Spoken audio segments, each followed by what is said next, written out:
Welcome to Storytime with Tallulah. Today's reading comes from r/TIFU, or Today I Effed Up. Our first story is titled TIFU by accidentally telling the bank my wife died. So, you can't make this stuff up.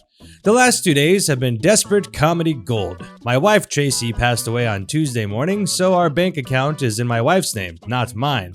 I had to draw the money out in cash before calling the bank to notify them of Tracy's passing before they locked it.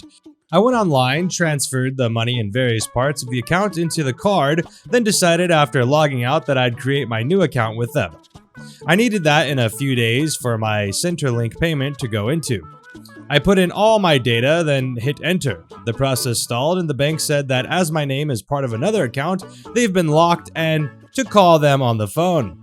I now remembered that my name is in their system as the owner of a card in another part of the account, but not the account as a whole. For F's sake.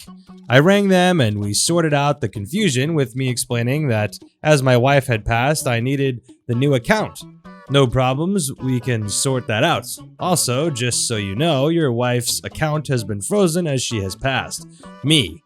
Blink blink. But I needed to get the money out to pay bills.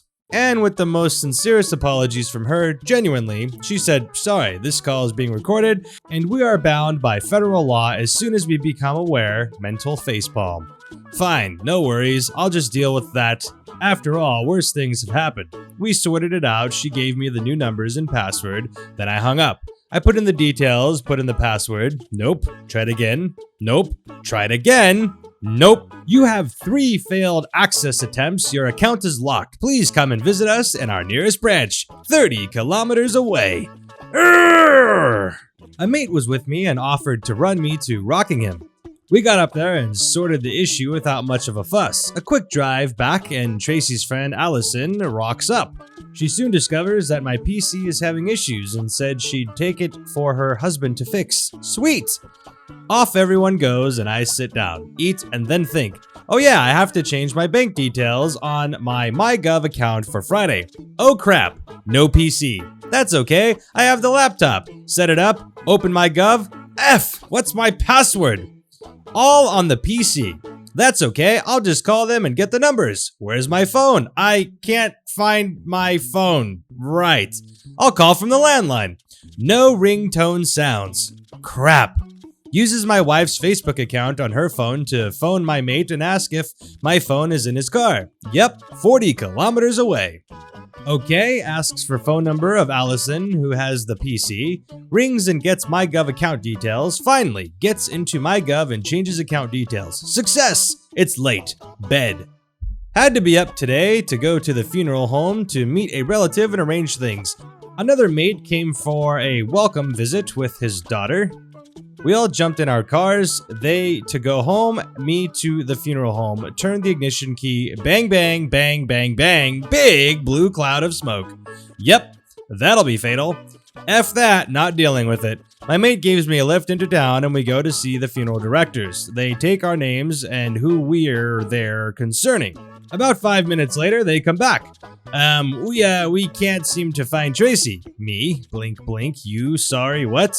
Yeah, that happened. 15 minutes later, they come back. We found her, she's on her way here. So due to a logistics snafu, she wasn't transferred down immediately as she was picked up outside regular hours and taken to a central location until the next day. Well, as usual, she's still causing bloody chaos after she's gone. Weekend at Tracy's. Edit. Wow. Thank you so much, everyone. I can't say how much all the kind words and thoughts mean to me. I haven't had a proper chance to go through the comments yet, but I will. It'll take a bit of time. I'm overwhelmed. Edit number 2. I got my payment into the right account and dead on time, so I'm grateful for every win. That's definitely a win. The mechanic will be over soon, probably to tell me that the car is essentially spare parts, just bolted together. Edit number 3. I also just want to say that on the day of my wife's passing, in her honor, our house was way over legal limits. Edit number 4. To that little tiny minority that have decided that I'm lying about this for karma or for whatever other reason, I'm not like you. I don't think like you, and I don't make crap up. Go away and troll each other, don't do it around humans. Sorry for your loss, and it sounds like you have a decent look on life, which is pretty nice. Our next story is titled TIFU by giving my old sports car to my stepson, who's 16, instead of my actual son, who's 20, who wanted it since he was a child. This happened last year, but yesterday I got a grim reminder. Before we start off with this train wreck of a story, here is some background information. I've been a car mechanic since the age of 19, and I have my own garage/store since I was 28 years old. After my first marriage went to shambles, I remarried a few years later. Just like my current wife, she had a son from her first marriage. My stepson was around 4 years old back then, and he sees me as his real father, seeing his own father walked out on him. My son from my first marriage was living with his mom, but I saw him quite often. Shop was on his way back from school. He dropped by occasionally to say hello or look at the cars I had in the shop. My wife and ex-wife actually got along well. There was never any issues with my son staying over or staying for dinner. He lived with his mom though. When I turned 17, my dad bought me a black Chevrolet Chevelle SS. Through my entire life, I've always taken care of that car. I love that car to death. 90% of that car is still consisting of its original parts. Seeing I'm a mechanic, I had no issues doing everything myself. This car was standing in front of my shop most of the time or in my garage at home. My son loved this car as well. He always wanted to go along for rides and he knew everything about it. He even had a small model car that looked just like it. So where did it go wrong, you wonder? My ex-wife remarried as well 8 years ago, but they moved a few states away, seeing her new husband got a new and better paid job offer. After that, I spoke to my son mostly on the telephone and saw him maybe once every 3 to 4 months for a long weekend or a half week. The phone calls became less frequent and he said he wanted to focus on his schoolwork. Seeing he was a teen, and I couldn't blame him for that. My stepson was already 10 at that time. When my son was 16, he went to university a few states away. I barely had time to speak to him or to see him. My business was doing bad at the time, and my wife had also gotten really sick at the time with E. coli and got kidney failures. It was a tough time keeping everything together, but somehow we made it through all of it, and my wife is doing far better now. Fast forward to April 2019, my stepson was turning 16 that month. My stepson always got on with my son, so he invited him. My son was busy at the time, but promised he would show up a few days later. After all that happened, I didn't see him for almost 4 years, so I was glad he was coming over. Now here comes to part where I effed up badly. My stepson was a grade A student. Even when times were tough, he managed to get good grades at school and even got into the university where he wanted to study medicine. My wife and I were so proud of him, so I decided to give him my old Chevrolet Chevelle for his 16th birthday. He was pretty amazed by it, and so were his friends. It's a car that to this day still makes an impact. It's so on my son as well, one that would cost my relationship with him. I texted him a picture of my stepson with the car on his 16th birthday party, not knowing what would happen next. My son texted me back with, "Is this a joke?" I didn't understand at the time and texted him back, "No, why?" He called me not a few seconds later, yelling at me to tell him that it was a joke. He told me that I promised him the car when he was 10 years old, that if he did well in school, I would give it to him. The part that made me yell back at him through the phone was when he called me a lousy father that didn't care about his real son. Let me tell you, things were said from both sides that weren't nice from that point onwards. My wife told me to calm down and to talk it out because there was some misunderstanding. I then did the most regrettable thing I've done, and if I could take it back, I would do it. I told my son in a fit of rage that he didn't deserve the car, and that he could call me back if he changed his attitude. After I hung up the phone, I got into a fight with my wife, who stood up for my son. At that moment in time, I didn't care. I was insulted for being called a bad father. I tried to contact my son a few days afterwards, but I wouldn't get any response. I think he changed his phone number a day after the fight. I couldn't care any less at the time. 3 weeks later, my ex-wife called, furious as heck. My son had apparently graduated from university, and I was, in hindsight, not invited by my son. My ex-wife already found it strange that I wasn't there. My son told her there and then what happened and that he wanted to invite me on the day he would come to visit for his graduation. The worst thing is, he was graduating as an automotive service technician and was apparently one of the best in his class. I then realized that I was indeed a bad father. In those 4 years of not seeing him and all the stress around me, I didn't even bother to ask what he was studying. My ex-wife told me that he was heartbroken and felt like he was unwanted, unlike my stepson. She started crying on the phone, saying he just wanted to be a mechanic just like you. He apparently wanted to move back and work with me in my shop and take over when I was going to retire. My entire world crumbled up in front of me. I felt and still feel so incredibly stupid for saying those things to him. My ex-wife wouldn't give me his new number and address, seeing he wanted no contact with me ever again. She also told me to never reach out to her ever again. It's been more than a year now. I've had a few fights about it with my wife. My stepson gave the car back and settled for something else if it meant that my son would come back. I've tried getting into contact with him for the last 11 months until a few months ago, the last thing I found out that he was probably working for some big car manufacturer, but they didn't want to give out any information about the people working there. Yesterday, I got a package from him, unexpectedly. It didn't come with a letter or return address on it, but I knew it was from him.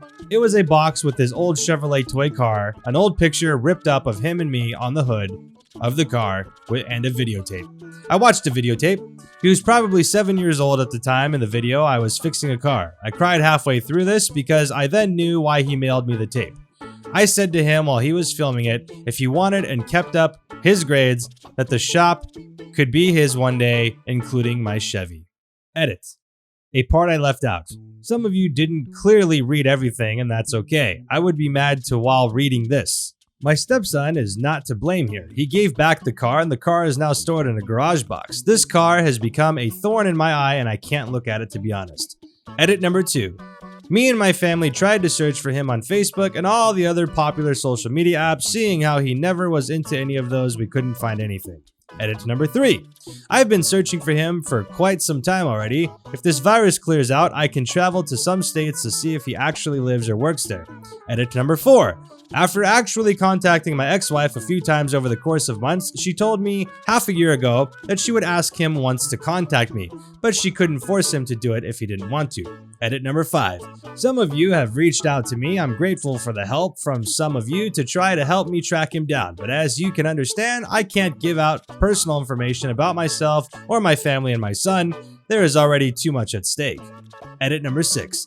Deleting this account. I know a lot of you people are angry. Believe me, I know the feeling. I hate myself as well. I came here to share a story of how I effed up badly, hoping some people maybe would learn of it. But the nasty messages and death threats I'm receiving in my inbox from other car enthusiasts and other upset people are really not worth it. Wow. Oh, that's a whole lot. I can only imagine divorces are hard on kids. So the fact that you divorced, the kid had to experience that, you got remarried, he was living with his mom, you had a new kid in the life that was your stepson, you were involved in his life more than your son's life because he lived with you. I don't know what the context is over the years, but clearly your son looked up to you. He stopped by the shop, he wanted to eat with you, and then he had to move away. He was forcefully moved states away, and then you didn't keep in contact. You're the parent. You should keep in contact. It's not the kid's responsibility to keep in contact with you. It's your responsibility as a parent to keep in contact with them and even try to see the kid. And if the kid, or get the kid to come out to you and you pay for all of it and set it up. I know you said you went through some financial hardships, so it might have been difficult, but you could afford to call, or email or something. Obviously, he looked forward to that day. You told him you would give him the car. Obviously, you forgot. But he remembered it, and he went through his entire university thinking about it. And then you gave the car to your stepson because in your eyes, your son wasn't around and your stepson deserved it. I can understand you forgetting something you said years ago without anyone reminding you. So in your mind, you probably said it in passing to a 10-year-old, and in his mind, that was a memory he latched onto and never let go of and was looking forward to that. And then when you gave the car away, it was just like his whole, probably over a decade of life was just shattered instantaneously. Something like a reality he was living in was just became fake. So you screwed up definitely as a dad. You definitely failed there as a father. But I think that also him sending you a car with a ripped photo or whatever, it's I don't know. I mean, everyone processes it differently. I would probably try and figure it out. And if you're making an attempt to make it right and you realize you screwed up and you're trying to come around and make things better, I think I would try and rekindle the relationship too. Obviously, I don't know what he's going through. There might be so much more to the story because there's a whole 10 years, there's a whole 20-year lifespan that we're not covering here, and 10 years of which, you know, of him looking forward to the car that was shattered. So there's so much in like the personal side of things that I can't even comment on because I don't know. That's a whole lot of life to experience and a lot of memories that I'm not filled in on. But from my understanding of the story, yeah, you screwed up big time. But I really hope that your son comes around and gives you a chance, because it sounds like you recognize that you screwed up and that you really want to make it right, and that yeah, it's just that's a whole mess. Jeez, I hope it works out. I really do. Anyways, that's it for today. Thank you all for tuning in. If you enjoyed this, please like it. If you enjoy these types of videos, please consider subscribing to the channel and hit that bell for notifications so you know when more videos come out. Thank you all for your continued support. It really means a lot. I know these are some crazy times, but we'll get through it. Also, if you'd like to join the Discord community we have, it's an amazing place. The link for that's in the description below, along with all of my other social media links if you want to follow me on different places on the internet. Anyways, today that was a tough one to read through. Oh my goodness. But anyways, hope you all enjoyed, and with that being said, we'll see you next time.